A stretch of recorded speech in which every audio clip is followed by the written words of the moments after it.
10 ദിവസത്തെ കാത്തിരിപ്പിനൊടുവിൽ കേരളത്തിന് മുഖ്യമന്ത്രിയെ കിട്ടി.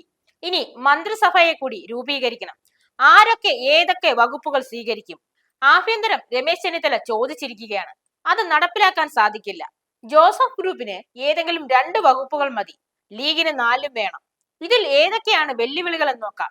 ഇന്ദിരാ ഗ്യാരണ്ടി പറഞ്ഞ വാഗ്ദാനങ്ങൾ, അത് നടപ്പിലാക്കേണ്ട വകുപ്പുകൾ, അതൊക്കെ ഏതെന്നല്ലേ? ധനകാര്യം, പണമുണ്ടെങ്കിലല്ലേ എല്ലാം നടക്കുകയുള്ളൂ.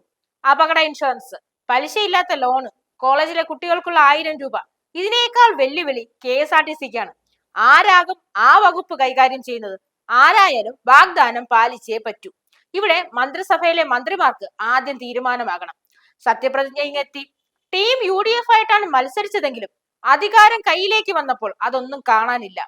കാര്യം ഇനി എന്തായാലും ജനങ്ങൾ ഏറെ പ്രതീക്ഷയോടെ കൊണ്ടുവന്ന പുതിയ മന്ത്രിസഭ വാഗ്ദാനം പാലിച്ചില്ലെങ്കിൽ ഇവിടെ സമാധാനപരമായ ഭരണം നടത്താൻ സാധിക്കുമെന്ന് വിചാരം വേണ്ട.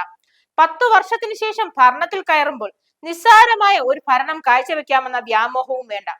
ജനങ്ങൾക്ക് വേണ്ടതും ജനങ്ങൾക്ക് വാഗ്ദാനം ചെയ്തതും കൃത്യമായി അവരുടെ കൈകളിലേക്ക് എത്തിക്കണം. 12 അംഗ മന്ത്രിമാരാണ് ഇപ്പോൾ സത്യപ്രതിജ്ഞ ചെയ്ത് കയറാൻ പോകുന്നത്. മന്ത്രിസഭ ഇനിയും വികസിപ്പിക്കാൻ അവർക്ക് അവകാശമുണ്ട്. വികസനം മന്ത്രിസഭയിൽ മാത്രമാകാതെ ഇരുന്നാൽ ടീം UDFന് തന്നെ കൊള്ളാം.